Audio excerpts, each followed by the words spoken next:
भुजो कनकावदात संकीर्तनकपितरो कमलायताक्ष विश्वम्भरो द्विजवरो युगधर्मपालो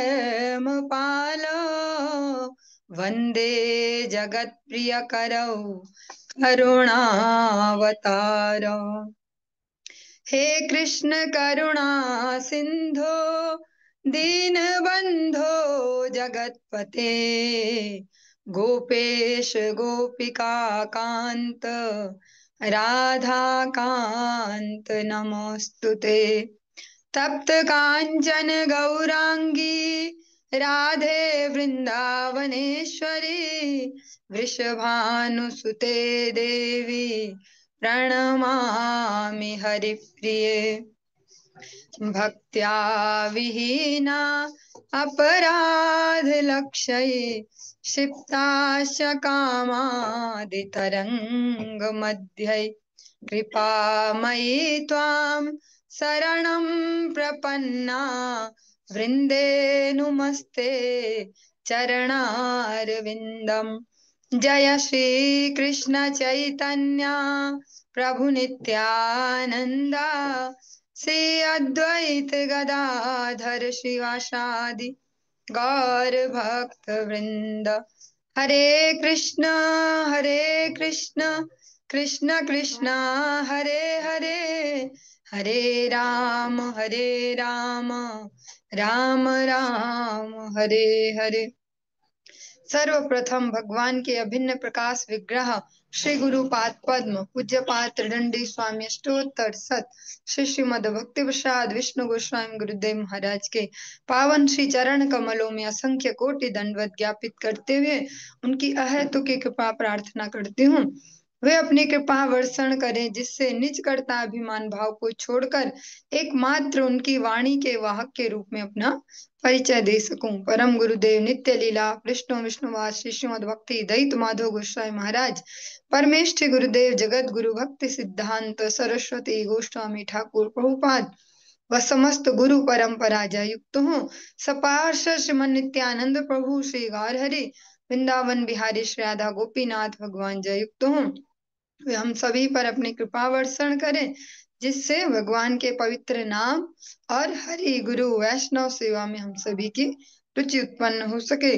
क्योंकि कलह और दंभ के इस युग में एकमात्र ये जो मंगलमयी सेवा कार्य है भगवान का नाम और हरि गुरु वैष्णव सेवा, यही हमारे लिए मंगलमयी है। आज हम श्रवण करेंगे ग्रंथ राज श्रीमद् भागवतम के अंतर्गत दसम स्कंद हम श्रवण कर रहे हैं। उसके अंतर्गत आज हम 33 नंबर चैप्टर जो 33वां अध्याय इसको प्रारंभ करने जा रहे हैं। ओम नमो भगवते वासुदेवाय ओम नमो भगवते वासुदेवाय ओम नमो भगवते वासुदेवाय। श्रीशुक उवाच इत्थं भगवतो गोप्यः श्रुत्वा वाचः सुपेशलाः जहुर्विरहजं तापं तदंगोपचिताशिषः। श्रील सुखदेव गोस्वामी ने कहा, जब गोपियों ने पूर्ण पुरुषोत्तम भगवान को इन अत्यंत मनोहारी शब्दों में कहते सुना तो वे उनके बिछोह से उत्पन्न अपना दुख भूल गई। उनके दिव्य अंगों का स्पर्श पाकर उन्हें लगा कि उनकी सारी इच्छाएं पूर्ण हो गई हैं। इस भौतिक जगत में हमारी जो भी इंद्रियां हैं सब भौतिक ही हैं। उनको प्रत्येक इंद्रियां अलग अलग कार्यों को करती है और उनको उनसे ही एक बोल सकते हैं सुख दिया जा सकता है। किंतु भगवान की जो इंद्रियां हैं वो हम जैसी जड़ नहीं है। अंगानि यस्य सकलेन्द्रिय वृत्तिमन्ति पश्यन्ति पान्ति कलयन्ति चिरं जगन्ति आनंद चिन्मय सद उज्ज्वल विग्रहस्य गोविंदम आदि पुरुषम तमहं भजामि। ब्रह्मा जी ब्रह्म संहिता में कहते हैं भगवान के जो भी अंग है ना वे दिव्य हैं, चिन्मय हैं, वे एक दूसरे का भी कार्य करते हैं। भगवान के हम जैसे जड़ इंद्रियां नहीं है। वे मुंह से देख भी सकते हैं और आंखों से खा भी सकते हैं। और अधिकतर भगवान आंखों से ही खाते हैं। जब हम भोग लगाते हैं तो भगवान दृष्टिपात कर कर ही उसको ग्रहण करते हैं। ऐसे ही भगवान है जो, और उनके जो भक्त हैं उनका जो आदान प्रदान है व्यवहार का, वो ऐसा जड़ नहीं है जैसा इस जगत में अलग अलग इंद्रियों के लिए अलग अलग प्रक्रियाएं हैं उनको सो कॉल्ड सुख प्रदान करने की। भगवान के दिव्य दर्शन से गोपियों ने उनकी समस्त कामनाएं पूर्ण हो गई। तत्रारभत गोविंदो रास क्रीडामनुव्रतः स्त्रीरत्नैरन्वितः प्रीतैरनन्यो अन्याबद्ध बाहुभिः। तत्पश्चात भगवान गोविंद ने वहीं यमुना के तट पर उन स्त्री रत्न श्रद्धालु गोपियों के संग में रास नृत्य की लीला आरंभ की। भगवान गोविंद ने, जिन्होंने प्रसन्नता के मारे अपनी भुजाओं को एक दूसरे के साथ श्रृंखलाबद्ध कर दिया। भगवान गोविंद, आपने श्रवण किया था गिरिराज धरण की लीला में कि जो सुरभि है, जो सुरभि गैया है, समस्त गोवंश की आदि माता एक प्रकार से, वे भगवान को कहती है आप हमारे इंद्र बन जाइए, आप हम सबको संरक्षण देते हैं और आपको ही हम अपना स्वामी मानते हैं, आप हमारे इंद्र बन जाइए। फिर भगवान का नाम हो गया गोविंद, गौओं के जो इंद्र हैं। और गो शब्द से हमारी इंद्रियों को भी लक्षित किया जाता है, तो जो हमारे सारे इंद्रियों के स्वामी हैं ऐसे गोविंद। रासोत्सवा संप्रवृत्तो गोपी मंडल मंडितः योगेश्वरेण कृष्णेन तासां मध्ये द्वयोर्द्वयोः प्रविष्टेन गृहीतानां कंठे स्वनिकटं स्त्रियः यं मन्येरन्नभस्तावद् विमान सत्सङ्कुलम् दिवाकशां सदाराणाम् औत्सुक्याप हृतात्मनाम्। तब उल्लासपूर्ण रास नृत्य प्रारंभ हुआ जिसमें गोपियां एक गोलाकार घेरे में सद गई। भगवान श्री कृष्ण ने अपना विस्तार किया और गोपियों के प्रत्येक जोड़े के बीच बीच प्रविष्ट हो गए। जो ही उन योगेश्वर ने अपनी भुजाओं को उनकी गर्दनों के चारों ओर रखा तो प्रत्येक गोपी ने सोचा कि केवल उसके ही पास खड़े हैं। इस रास नृत्य को देखने के लिए देवता तथा उनकी पत्नियां उत्सुकता से अभिभूत हुए जा रहे थे। शीघ्र ही आकाश में उनके सैकड़ों विमानों की भीड़ लग गई। मनुष्यों की वो पहुंच से दूर था, किंतु देखने को जो देवगण है वे भी लालायित हैं। सपत्नीक वे सभी आकाश में उन्होंने अपने विमानों का भीड़ लगा ली, सभी एकत्रित हो गए। पहले अलग अलग प्रकार से भगवान ने यहाँ पर व्यूह रचना की। जैसे गोपियों का एक पूरा घेरा और भगवान श्री कृष्ण उसके मध्य में, या दो दो गोपियां और एक एक भगवान श्री कृष्ण उनके मध्य। ऐसे आपने अनेक अनेक अगर चित्र भी देखे होंगे तो तीन प्रकार से, एक तो समस्त गोपियां हैं, बीच में भगवान विराजित है, दो दो गोपी एक एक भगवान और फिर एक एक गोपी सबके संग भगवान। कलयुग पावना अवतार श्री चैतन्य महाप्रभु जो राधा कृष्ण अ, सम्मिलित होकर इस युग में आए हैं। जब वे संकीर्तन रास उन्होंने किया भक्तों के संग में जगन्नाथ जी की रथ यात्रा में, तो इसी प्रकार से वहां पर भी देखने को मिला। साथ साथ भक्तों की जो टोलियां बनी, जिनमें कुछ मृदंग बजाने वाले, कुछ गाने वाले, कुछ नृत्य करने वाले, ऐसे साथ साथ भक्तों की जो टोली बनी, हर टोली में उनको महाप्रभु अपने साथ ही प्रतीत होते थे। हर टोली में महाप्रभु थे। ततो दुन्दुभयो ने दुर्निपेतुः पुष्पवृष्टयः जगुर्गन्धर्वपतयः सस्त्रीकास्तद्यशो अमलम्। तब आकाश में दुंदुभियां बज उठी और फूलों की वर्षा होने लगी और मुख्य गंधर्वों ने अपनी पत्नियों के साथ भगवान श्री कृष्ण के निर्मल यश का गायन किया। जो गंधर्व हैं, जो नृत्य और गायन इसमें जो कुशल होते हैं, वो स्पीसीज उन्होंने जो उनकी ये योग्यता है वो भी भगवान के लिए समर्पित की।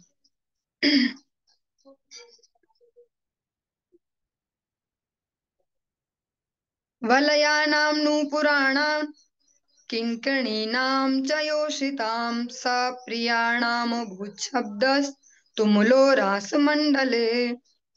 जब गोपियां रास नृत्य के मंडल में अपने प्रियतम भगवान श्री कृष्ण के साथ नृत्य करने लगी तो उनके कंगनों, पायलों तथा करधनी के घुंघरुओं से तुमुल ध्वनि उठती थी।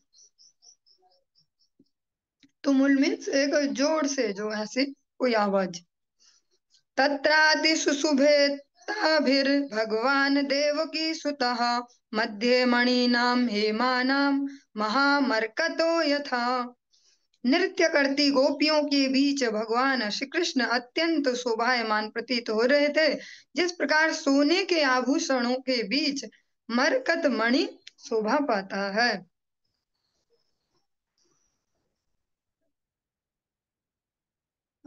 इसके तात्पर्य में एक विचार दिया गया। श्रील भक्ति सिद्धांत सरस्वती ठाकुर प्रभुपाद कहते हैं कि देवकी नाम जो यहाँ पर बोला गया, भगवान देवकी सुतः, और ये चल रहा है ब्रज मंडल में, और सर्वोत्कृष्ट जो लीला है भगवान की रास लीला। तो एक प्रश्न उठ सकता है श्रोताओं के मन में, ना भी उठे तो फिर भी संशय छेदन करते चले, कि हम कहते हैं आराध्यो भगवान ब्रजेश तनया, तो यहाँ पे रास मंडल में जो भगवान इनको कह रहे हैं भगवान देव की सुता, ये कैसे पॉसिबल है। तो इसी संशय के छेदन के लिए दिया गया कि जो देव की नाम है वो एक तो वसुदेव जी की पत्नी का नाम है देवकी, और यही देवकी नाम यशोदा मैया का एक उपनाम भी है देवकी। जैसे हम सबके अलग अलग नाम भी होते हैं, स्कूल में कोई चलता है, घर में कोई चलता, कोई प्यार से भी कुछ बोल देता है ऐसे। तो आदि पुराण का रेफरेंस दिया गया। आदि पुराण में कहा गया है द्वय नामनी नंद भार्याय यशोदा देवकी तिज। नंद की पत्नी के दो नाम है, यशोदा तथा देवकी। यशोदा जो मैया है उनका ही एक नाम देवकी भी है। तो अब ऐसे संशय उठे तो नहीं होंगे, फिर भी अगर उठे तो समन ऐसे साथ साथ कर सकते हैं। पादन्यासैर्भुजा विधुतिभिः सस्मितैर्भ्रु विलासैर भज्यन् मध्यश्चल कुचपटैः कुण्डलैर्गण्डलोलैः स्विद्यन्मुख्यः कवररसना ग्रन्थयः कृष्णवध्वो गायन्त्यस्तं तडित इव तामेघ चक्रे विरेजुः। जब गोपियों ने भगवान श्री कृष्ण की प्रशंसा में गीत गाया तो उनके पांव ने नृत्य किया, उनके हाथों ने इशारे किए और उनकी भौहें हंसी से युक्त होकर मटकने लगी। जिनकी वेणियां तथा कमर की पेटियां मजबूत बंधी हुई थी, जिनकी कमरें लचकती हुई थी, जिनके मुखों पर पसीने की बूंदें झलकती थी, जिनके स्तन मंडलों को ढके हुए वस्त्र इधर उधर लहरा रहे थे और जिनके कानों की बालियां गालों पर हिलडुल रही थी, भगवान श्री कृष्ण की ऐसी जो तरुणी गोपियां हैं वो बादलों के समूह में बिजली की कौन की भांति चमक रही थी।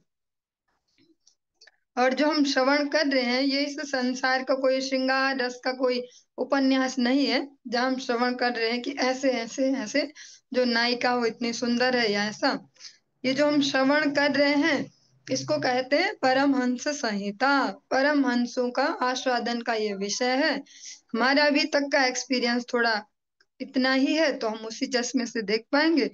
अतः थोड़ा सा संवेदनशीलता के साथ श्रवण करेंगे। उच्चैर्जगुर्नृत्यमाना रक्तकण्ठयोरतिप्रियाः कृष्णाभिर्मर्षमुदिता यद्गीतेनेदमावृतम्। विविध रंगों से रंगे कंठों वाली माधुर्य प्रेम का आनंद लूटने की इच्छुक गोपियों ने जोर जोर से गान किया और नृत्य किया। वे भगवान श्री कृष्ण का स्पर्श पाकर अति आनंदित थी और उन्होंने जो गीत गाए उनसे संपूर्ण ब्रह्मांड भर गया। काचित् समं मुकुन्देन स्वराजितारमिश्रिताः उन्नीन्ये पूजिता तेन प्रीयता साधु साध्विति। तदेव ध्रुव मुनिन्ये तस्य मानं च बृहद्वदात्। एक गोपी ने भगवान मुकुंद के गाने के साथ साथ शुद्ध मधुर राग गाया, जो श्री कृष्ण के स्वर से भी ऊंचे स्वर में था। इससे भगवान श्री कृष्ण प्रसन्न हुए और बहुत अच्छा कहकर उसकी प्रशंसा की। तत्पश्चात एक दूसरी गोपी ने वही राग आलापा, किंतु वह ध्रुपद के विशेष छंद में था। भगवान श्री कृष्ण ने उसकी भी प्रशंसा की। काचिद्रास परिश्रान्ता पार्श्वस्थस्य गदावृतः जग्राह बाहुना स्कन्धं श्लथ ज्वलयमल्लिका। जब एक गोपी रास नृत्य से थक गई तो वह अपनी बगल में खड़े गदाधर, गदाधर अभी भगवान श्री कृष्ण के लिए कहा गया। हम अगर समझते हैं तो हनुमान जी अधिकतर समझते कि गदाधारी हैं वे, पर गदाधर भगवान नारायण का भी एक नाम है भगवान श्री कृष्ण का। गदाधर श्री कृष्ण की ओर मुड़ी और उसने अपनी बाह से उनके कंधे को पकड़ लिया। नाचने से उसके कंगन तथा केसों में लगे फूल ढीले पड़ गए थे। तत्रैकांशगतं बाहु कृष्णस्योत्पलसौरभं चन्दनालिप्तमाघ्राय हृष्टरोमाचुचुम्बः कस्याचिन्नाट्यविक्षिप्ता कुण्डलद्विषमण्डितं गण्डं गण्डे सन्दत्याः प्रादाताम्बूलचर्वितं नृत्यति गायति काचित् कूजनूपुरमेखला पार्श्वस्थाच्युतहस्ताब्जं श्रान्ताधास्तनयोः शिवम्। गोप्यो लब्ध्वाच्युतं कान्तं श्रिया एकान्तवल्लभं गृहीतकण्ठयस्तदोर्भ्यां गायन्त्यस्तं विजह्रिये। लक्ष्मी जी के विशिष्ट प्रिय भगवान अच्युत को अपने घनिष्ठ प्रियतम के रूप में पाकर गोपियों ने अथाह आनंद लूटा। वे उनको अपनी भुजाओं में लपेटे थे और ये उनके यश का गान कर रही थी। कर्णोत्पलालक विटंक कपोल घर्म वक्त्र श्रियो वलय नूपुर घोषवाद्यः गोप्याः समं भगवता नानृतुः स्वकेशस्रजो भ्रमर गायकारास गोष्ठ्याम। कानों के पीछे लगे कमल के फूल, गालों को अलंकृत कर रही केसों की लटें तथा प्रश्वेद की बूंदें गोपियों के मुखमंडल की शोभा बढ़ा रही थी। उनके बाजूबंदों तथा घुंघरुओं की रुंझुन से जोर की संगीतात्मक ध्वनि उत्पन्न हो रही थी और उनके जूड़े बिखरे हुए थे। इस प्रकार गोपियां श्री भगवान के साथ रास नृत्य के स्थल पर नृत्य करने लगी और उनका साथ देते हुए भारों के झुंड गुनगुनाने लगे।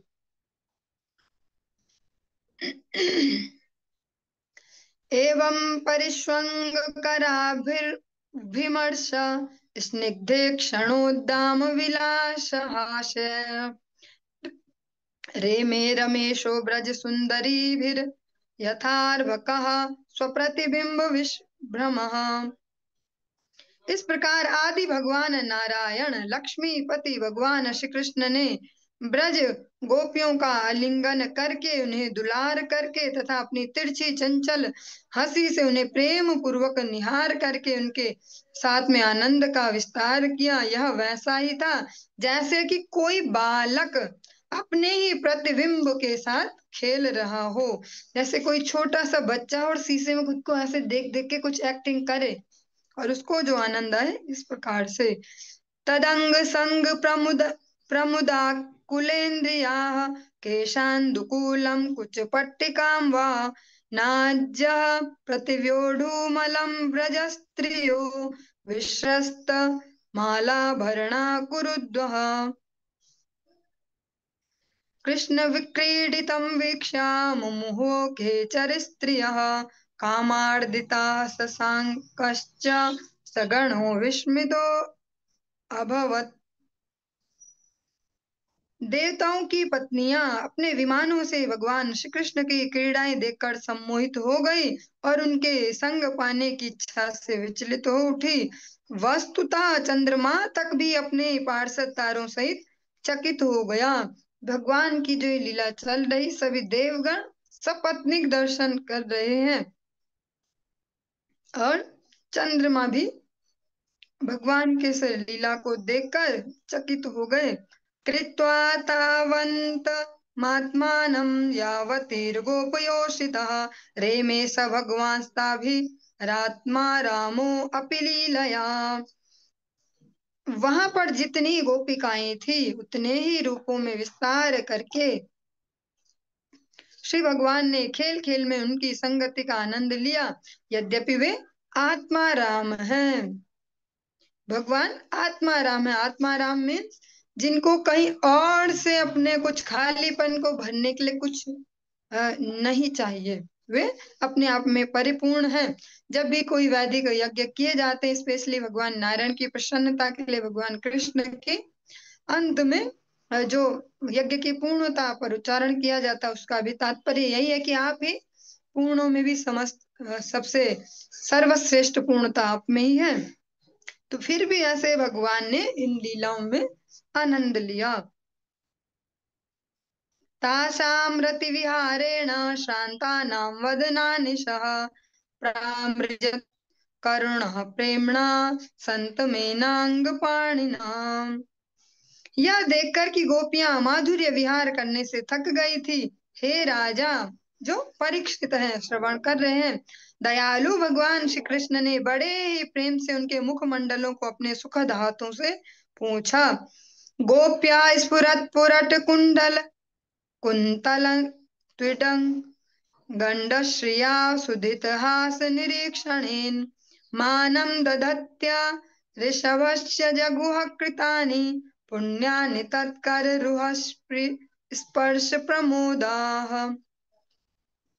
उनके गालों के सौंदर्य, घुंघराले केसों के तेज एवं सुनहरे कुंडलों की चमक से, मधुरित हंसी युक्त चितवनों से गोपियों ने अपने नायक को सम्मान किया।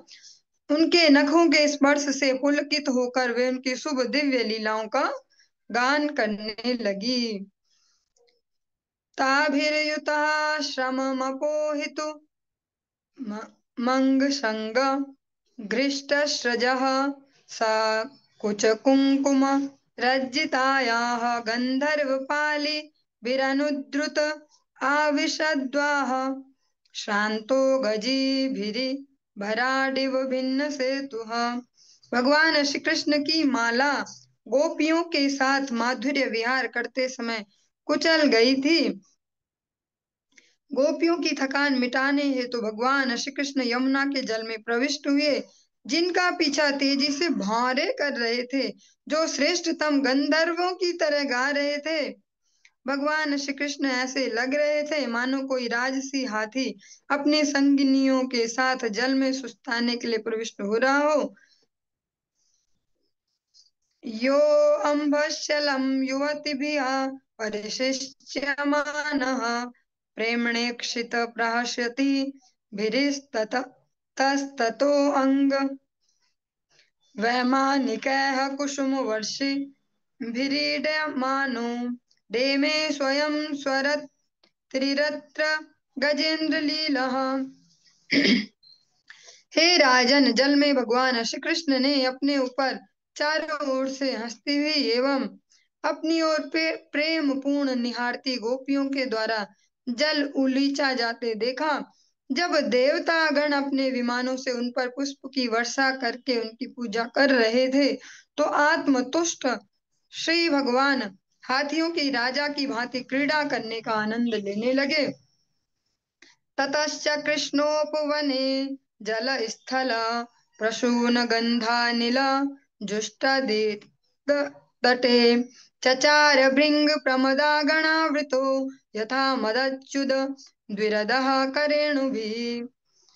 तत्पश्चात श्री भगवान ने यमुना के किनारे स्थित एक छोटे से उपवन में भ्रमण किया। यह उपवन स्थल और जल में उगने वाले फूलों की सुगंध लेकर बहने वाली मंद वायु से भरपूर था। भौरे तथा गोपियों के साथ भ्रमण कर रहे भगवान श्री कृष्ण ऐसे लग रहे थे मानो कोई मदमत्त हाथी अपनी हथनियों के संग जा रहा हो। एवं शशाङ्काशु विराजिता निशा ससत्यकामो अनुरता बलागणाः शिशेवात्मन्यवरुद्धशरतः सर्वाः शरत्काव्यकथारसाश्रयाः।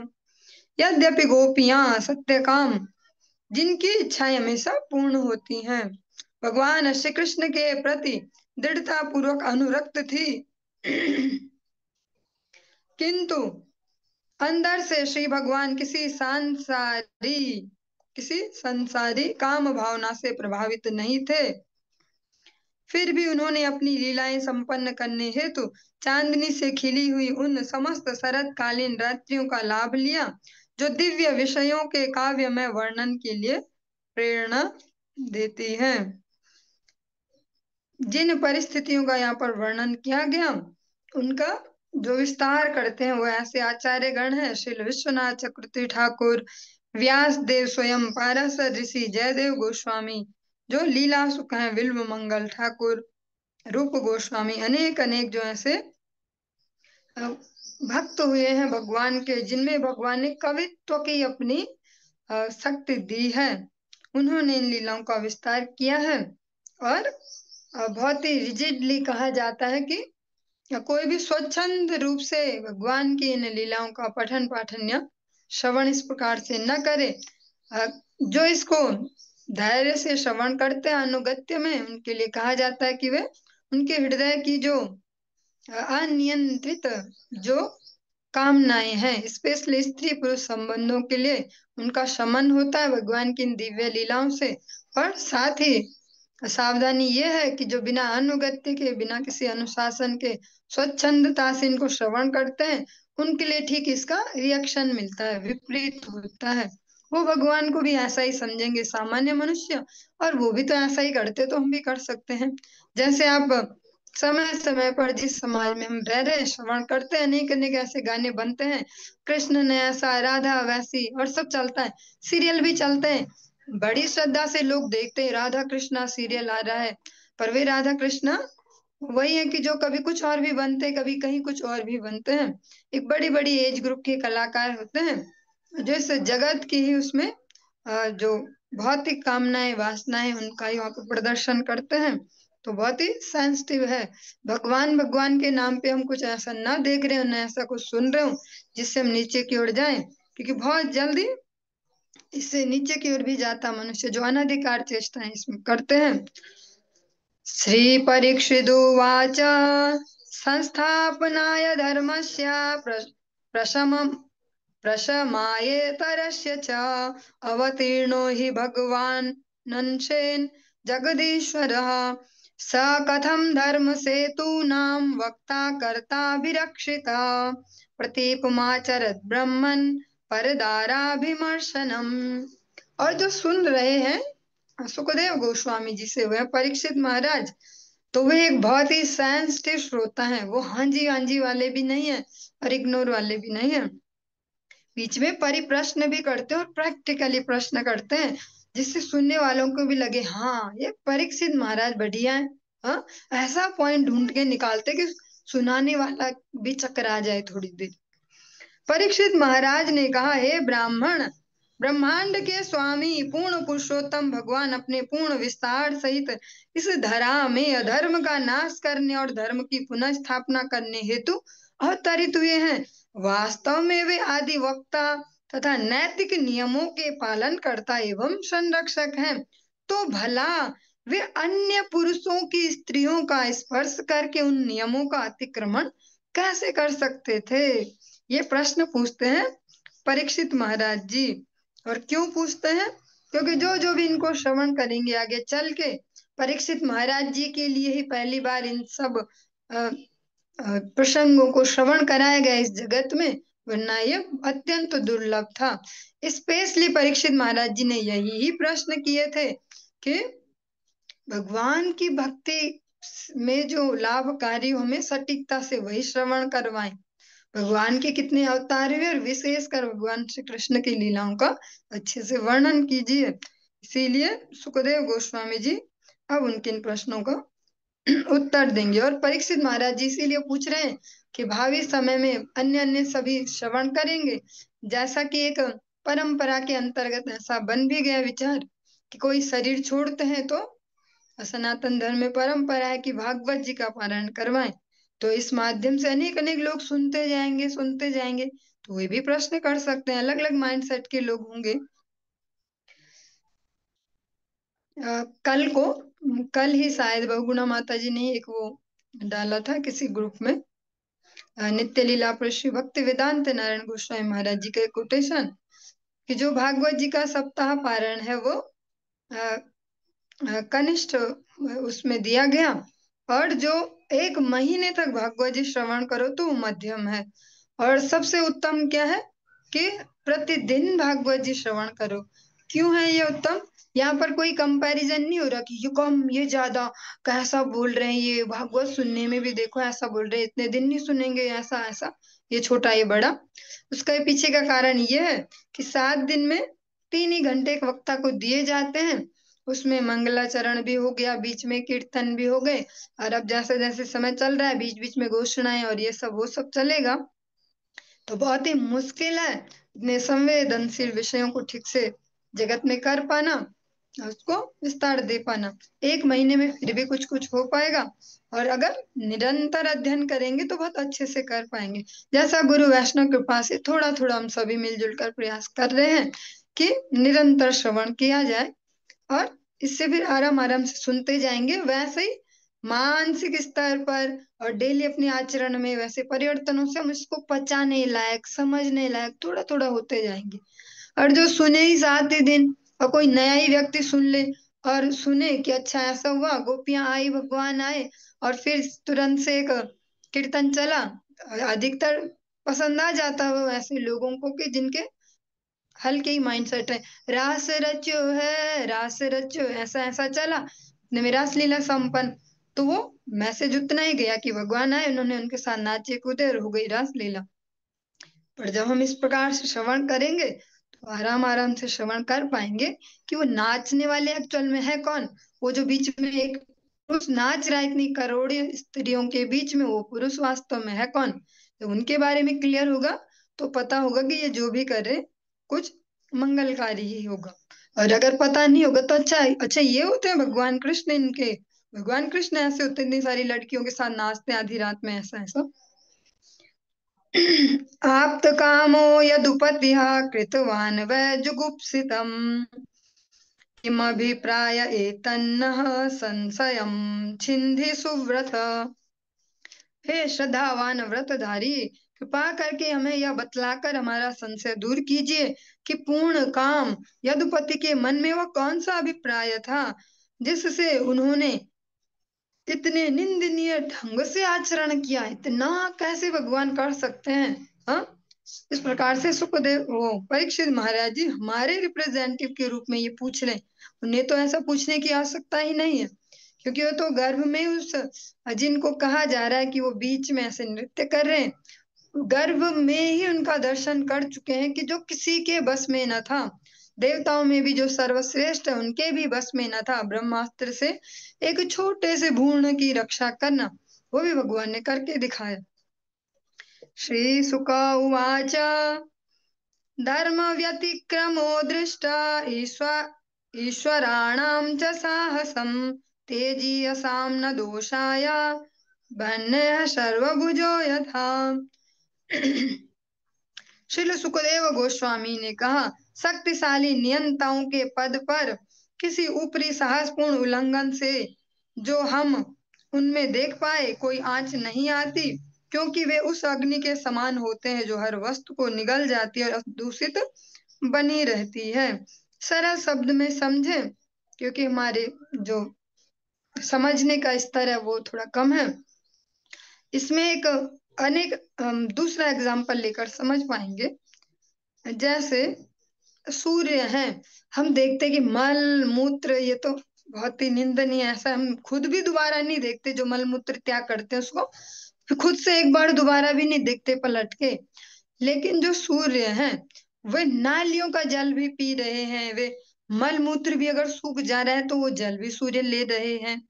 तो ऐसे बोलेंगे सूर्य बेकार है, छी छी गंदा है ये सूर्य, अब इसकी लाइट नहीं चाहिए हमें, हमें कुछ और करना पड़ेगा, हम घर के अंदर रहेंगे।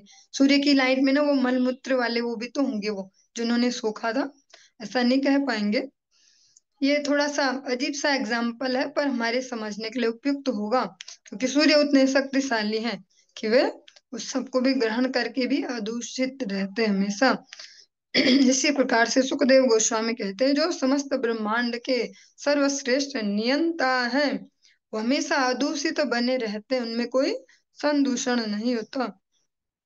न तत् न तत्समाचरे जातु मनसापि यनीश्वरः विनश्यत्याचरन् मौढ्यात् यथा रुद्रो अब अब्धिजम विषम। जो महान नियंता नहीं है, उसे शासन करने वाले महान पुरुषों के आचरण की मन से भी कभी नकल नहीं करनी चाहिए।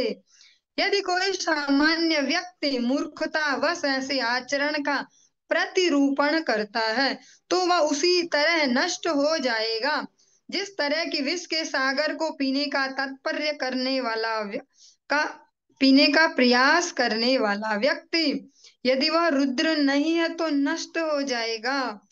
हाँ, शिव जी जहर पीते हैं तो हम भोलेनाथ के बहुत अच्छे भक्त हैं, आज हम भी जहर पियेंगे। हाँ, अ, यहाँ पर तो सागर दिया गया, विष का सागर, पर हम सोचते हैं आज एक ढक्कन जहर तो पी के देख ही लेंगे। जब शिव जितना भयंकर कालकूट पी सकते हैं, तो हम चूहे मारने की वाली दवाई जो लोग यूज करते हैं या कुछ कुछ ऐसे थोड़ा एक ढक्कन पी लेते हैं। हम शिव जी के भक्त हैं जी, तो क्या होगा, वो विनष्ट हो जाएगा।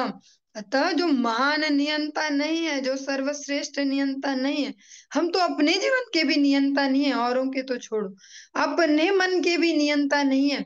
अभी मन ने बोला था कि चलो ऐसा करते हैं कुछ बढ़िया सा, तब तक फिर कुछ देखा, मन ने बोला अब ऐसा कर लेते हैं, तो हम तो गए। हम तो अपने मन के भी नियंता नहीं है, अन्यों की तो छोड़े। तो अगर ऐसे शक्तिशाली जो समरथ को नहीं दोष गोसाई, तुलसीदास जी कहते हैं जो सामर्थ्यवान है, उनको दोष नहीं लगता। और जो भगवान है वो किसी भी क्रिया को अगर कर रहे हैं, पर हम एज इट इज नकल नहीं कर सकते, क्योंकि भगवान ने तो सब कुछ ही ऐसा किया, कुछ नहीं सब कुछ ही ऐसा किया जिसकी कोई भी नकल न कर पाया आज तक। हाँ, जो शिव जी हैं उन्होंने जहर पान किया, तो उनको कहते हैं नीलकंठ महादेव। पर यहाँ हम देखते हैं कि भगवान श्री कृष्ण के जो भक्त हैं, मीरा जी, उनको भी जहर दिया गया, उनपे भी असर ना हुआ। प्रहलाद महाराज जी हैं, उनको भी जहर दिया गया, उनपे भी असर ना हुआ। शिव जी भी कहते हैं कि मैं राम नाम के बल पर ही इसको धारण करता हूँ। तो ऐसे भगवान की लीलाओं का अनुकरण नहीं किया जा सकता। जैसा अनेक अनेक बार सुनते हैं तो लगता भी है, इसीलिए सर्वथा वर्जित किया गया सत्संग परि हरि गौर हरि बल भाई। ऐसा नहीं हो सकता कि हम तो हरि नाम करते हैं और अच्छे भक्त हैं, कभी कभी सुन लेते हैं जी बॉलीवुड म्यूजिक भी, देख लेते हैं एक दो मूवी, तो नहीं चल पाएगा कि हम वही कीचड़ भी घुसाए जाए, वही गंगा जल भी, और सोचे गंगा जल का रिजल्ट मिल रहा, ये हो ही नहीं सकता। जिन गानों में ऐसा सुनेंगे कि कृष्ण तो रास लीला करें और अगर हम करें वो तो कैरेक्टर ढीला, ऐसा कुछ वर्षों पहले ऐसे गाना और बहुत हाईलाइटेड हुआ, अभी तक भी बजता है, कहीं भी शादी कुछ भी है बजे ऐसे, लोग भी नाचे जा रहे हैं, कुछ मीनिंग का पता नहीं है, ऐसे ऐसे। उसके बाद तो फिर धीरे धीरे सब सामान्य ही हो गया, शराब पीना भी सामान्य है। ऐसे अलग अलग एक्टिविटी जो भी है वो ऐसे ऐसे गीत बने, ऐसे ऐसे गाने बनते जा रहे हैं। और माता पिता भी बचपन से बहुत बढ़िया इसको समझते हैं कि बच्चों को नचाएंगे, छोटी छोटी बच्चियों को अजीब अजीब गानों में डांस करा के अपने स्टेटस पे लगाएंगे। कई बार तो सो कॉल्ड भक्ति में भी आ गए, तब भी ऐसा लगाते, सेंस ही नहीं है कि हम कर क्या रहे हैं। तो ये बहुत सूक्ष्म राज्य है भक्ति राज्य। और जो सर्वश्रेष्ठ सर्वनियंता है भगवान श्री कृष्ण, उनकी जो लीलाएं हैं वे किसी भी काल में हमें कभी समझ में आने वाली नहीं है। जिनको उन्होंने पहला सृजन किया है, ब्रह्मा जी, वो भी मुग्ध हो जाते, वो भी जाते बताता हूँ इसको मैं, हाँ ये क्या ऐसा जूठा जूठा खाते रहता है, और भगवान कह रहा है खुद को, ब्रह्मा जी भी ऐसे मुग्ध हो जाते हैं। तो भगवान की लीलाओं का कभी ऐसे नकल नहीं होनी चाहिए। इस प्रकार से सुखदेव गोस्वामी जी कहते हैं, ईश्वराणां वचः सत्यं तथैवाचरितं क्वचित् तेषां यत् स्ववचो युक्तं बुद्धिमांस्तत्समाचरेत्। श्री भगवान द्वारा शक्ति प्रदत्त सेवकों के वचन सदैव सत्य होते हैं और जब वे इन वचनों के अनुरूप कर्म करते हैं तो वे आदर्श होते हैं। इसलिए जो बुद्धिमान है उसको चाहिए कि इनके आदेशों को पूरा करे। जो सर्व नियंता है, सर्वश्रेष्ठ नियंता है भगवान श्री कृष्ण, जो उनके आदेश हैं उनको जो अक्षरशः पालन करते हैं अपने जीवन में, वही वास्तव में बुद्धिमान है। और रिवर्सिबल भी है कि भगवान उसी को ही बुद्धि देंगे कि जो अनुगत्य में चल रहे हैं, जिनकी बुद्धि भगवान से अटैच है। ददामि बुद्धि योगम तम, जो शरणागत होंगे उनको ही भगवान दिमाग भी देंगे। दोनों ही प्रकार से है। और जो भगवान के भक्त होते हैं वे उनके वचनों के अनुरूप कार्य करते हैं और आदर्श स्थापित करते हैं इस जगत में। हाँ, आचीनोति यः शास्त्रार्थमाचार्य स्थापयत्यपि स्वयमाचरते यस्माद् आचार्यस्तेन कीर्तिता। जो शास्त्रों में करणीय बताया गया, जो छोड़ने के लिए बताया गया, जो उसको ठीक से स्वयं आचरण करते हैं, अपने आचरण से जगत में शिक्षा देते हैं, उनको आचार्य कहते हैं। और यही भक्ति राज्य में भी है। अगर हम अपने अपने आचरणों पर ध्यान देना प्रारंभ कर दें तो इजीली जगत में भक्ति का प्रचार हो जाएगा। जब आचरणशील व्यक्ति कहीं पर कुछ भी बोले तो उसके आचरण का प्रभाव उसमें पड़ेगा, वरना मेंढक जैसा बोलना हो जाएगा। रेलवे स्टेशन पर स्पीकर बजते रहते हैं, घोषणाएं चलती रहती हैं, वो वैसा ही हो जाएगा। क्या विचल हो गए, तो सब चलते रहता है। जब आचरण में होगा तभी आगे वो प्रभाव डालेगा। अतः स्पष्ट कहा गया, अपन आचार्य जीवे रे सिखाए, आपन ना आचार्य न जान सिखान। अगर आचरण नहीं है तो सिखाने मत जाओ, उपदेश देने, ऐसा करना चाहिए, वैसा करना चाहिए। अगर आपके आचरण में, तो आचरण से ही प्रभाव पड़ जाएगा। कुशलाचरिते नैषामिह स्वार्थो न विद्यते विपर्ययेण वा नर्थो निरहंकारिणाम प्रभो। हे प्रभु, जब मिथ्या अहंकार से रहित ये महान व्यक्ति इस जगत में पवित्र भाव से कर्म करते हैं तो उसमें उनका कोई स्वार्थ भाव नहीं होता। और जब वे ऊपरी तौर से पवित्रता के नियमों के विरुद्ध लगने वाले कर्म करते हैं तो भी उन्हें पापों का फल नहीं भोगना पड़ता।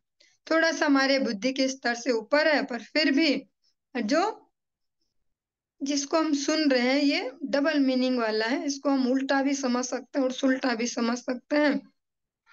कई बार जो सच में भक्ति में स्थित है उनके कोई आचरण हमारी समझ में ना आ रहे हो, हमें लग रहे हो ये ऐसे कैसे कर रहे हैं, तो भगवान की ओर से उन्हें वो छूट है कि वो ऐसा कुछ सोच समझ कर रहे हो। पर इसमें बहुत पतली सी लाइन है। कई बार ऐसा भी हो सकता है कि जो सो कॉल्ड खुद को ऐसे दिखा रहे हो भक्त, और वो उल्लंघन करते जाए और बताएं ऐसा कि भैया भगवान ने भी बोला है कि जो समरथ को नहीं दोष घुसाई। बहुत पतली सी लाइन है, बहुत ही झीनी सी लाइन है अंतर की। उसको तभी समझ पाएंगे जब स्वयं भजनशील होंगे, तब उसको समझ पाएंगे। क्योंकि जैसा कह रहे हैं कि भैया जो भक्त है उनके लिए कुछ कुछ ऐसा भी है कि वो ऐसा कर सकते हैं किसी परिस्थिति में ऐसा, पर अधिकतर इसका दुरुपयोग ही देखा जाता है इस जगत में। उसको समझ पाना, वहां पर उसको सेपरेटली समझ पाना कि ये व्यक्ति ऐसा, ये व्यक्ति ऐसा, वो बहुत ही संवेदनशील सा है। और वो तभी होगा, हो पाएगा जब हमारा आचरण ना दृढ़ होगा। भगवान के दिव्य बुद्धि योग से हम समझ पाएंगे कि कौन इसका दुरुपयोग कर रहा है और कौन इसका वास्तव में सदुपयोग। किमुताखिल सत्त्वानां त्र्यंगमर्त्य दिवाकशाम् ईशतुष्ये सितव्यानां कुशला कुशलान्वयः। तो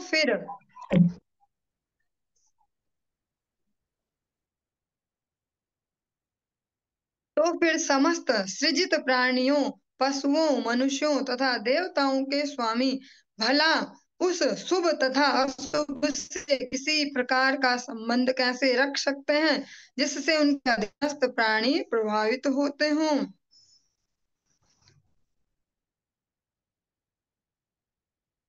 जो कर्मों के नियमों को बनाने वाले स्वयं भगवान हैं। वे इन कर्मों के बंधन नहीं है, और अंत तो गत्वा कर्म का नियम उन्हीं के द्वारा बनाया हुआ है। वह उनकी सर्वशक्तिमान इच्छा का प्रतीक है। अतः वे जो भी कार्य अपनी शुद्ध इच्छा से करते हैं, उसकी आलोचना सामान्य लोग नहीं कर सकते, क्योंकि हम तो उनके बनाए हुए इस भौतिक जगत में और प्रकृति के गुणों के बीच उठा पटक हमारी चल रही है। कैसे अपनी इतनी ससीम सी बुद्धि से उन असीम भगवान के कार्यों को हम आलोचना ऐसा कर सकते हैं कि ये सही है कि ये गलत है, ऐसा ऐसा।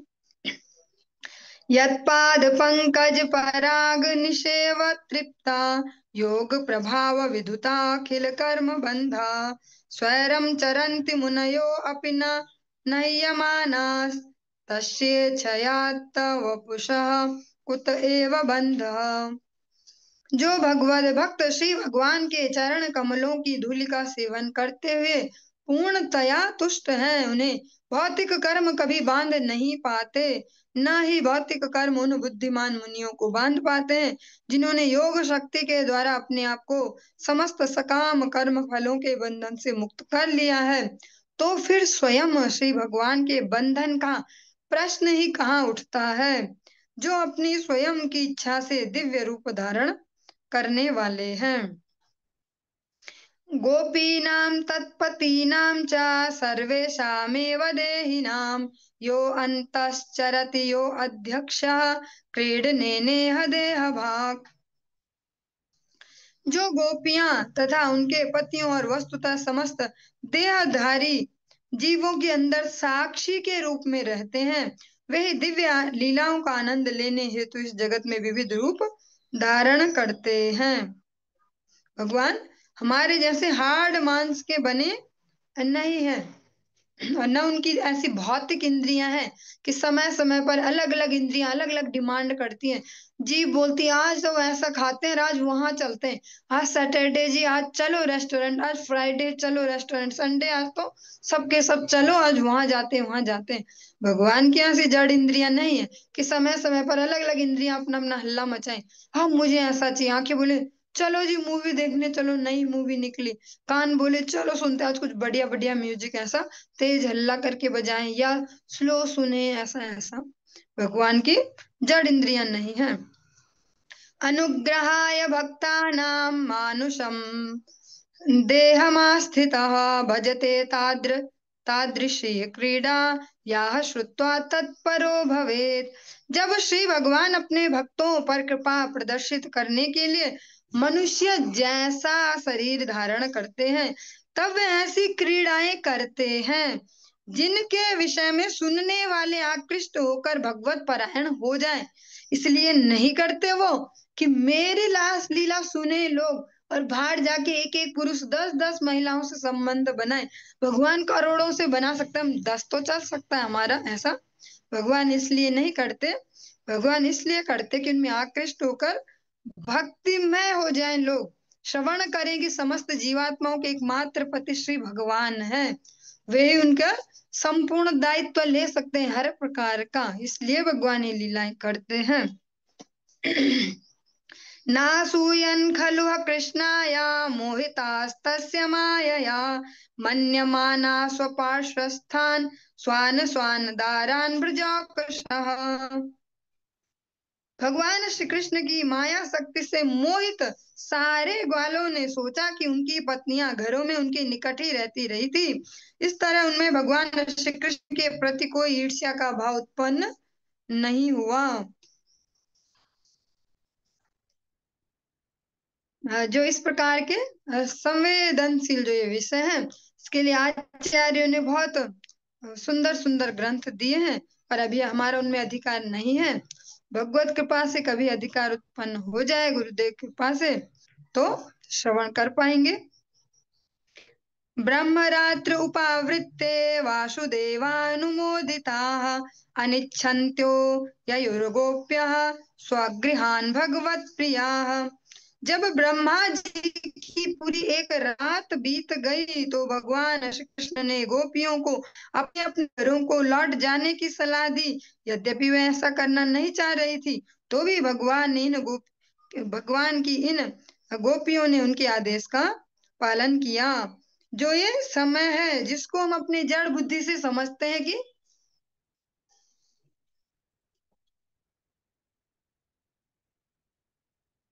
अपने हम जड़ बुद्धि से सोचते शायद कोई वो एक रात्रि थी जिसमें सब अपने अपने घर से भागे थे, वहां खड़े हुए रात भर उन्होंने डांस किया, ऐसे अजीब अजीब आचरण किए और फिर घरों में चले गए। किंतु जो ये भगवान की रास लीला का जो प्रसंग है, इसकी जो अवधि है वो ब्रह्मा जी की एक पूरी रात्रि, ब्रह्मा जी की एक रात्रि, जब ग्वालों को और बछड़ों को ब्रह्मा जी ने चुराया था, तो वो एक दिन सुबह से शाम तक का समय, लगभग इतना नहीं, इतना ही बहुत कम था, वो तो इतना नहीं था, एक क्षण ही था कि गए उनको रखा फिर वापस दिखने आए, ऐसा इतने में यहाँ एक साल बीत गया था। यहाँ जो ये टाइम है ब्रह्मा जी की पूर्ण रात्रि को इसमें दिया गया है। उसके बाद भगवान सारी ब्रज गोपियों को घर वापस जाने का आदेश देते हैं, उनसे ऐसा कहते हैं। हम जब श्रवण करते हैं भगवान बद्रीनाथ जी की एक कथा, जो आपने कई बार श्रवण की भी होगी, कि उनका भक्त कोई दर्शन करने आया और बस गेट पर पहुंचा ही और कपाट बंद हो गए पूरे 6 महीने के लिए, शीतकाल के लिए। वो भी सोचता कि अब मैं घर भी जाऊं तो कैसे जाऊं। उस समय की ये बात है कि जब आ, इसी एज में जाया जाता था कि अब तो शरीर छूटना ही है, तो मर जाएंगे यात्रा करते करते। अब वो सोचे कि अब 6 महीने यहाँ भी क्या बैठूं बर्फ में, वापस भी कैसे जाऊं, कोई ऐसी श्योरिटी तो नहीं है कि जीवित घर पहुंच पाऊं। तो भगवान स्वयं कृपा करके उनके साथ बैठकर खेलने लगे पासे का खेल, और देखते ही देखते कुछ ही देर में कपाट फिर से खुल गए। ऐसे ही जो ये रास लीला का जो प्रसंग है, ब्रह्मा जी की पूरी एक रात्रि भर हुआ है, पर जगत में किसी को इसका पता नहीं चल पाया। अर्जुन के लिए जैसे समय को पॉज कर दिया गया भगवत गीता श्रवण करवाने के लिए, बाकी किसी ने नहीं सुनी, भीष्म पितामह दुर्योधन ये वो सारे सैनिक कोई नहीं सुन पाया। हाँ, देवताओं ने देखा, उन्होंने सब सुना, यहाँ भी रास जो लीला है इसको भी देवताओं ने श्रवण किया, दर्शन किया, पर मनुष्यों को इसका पता ना चल पाया। चलिए आज के इस प्रसंग को हम यहीं पे विश्राम देंगे, इससे आगे हम कल श्रवण करेंगे।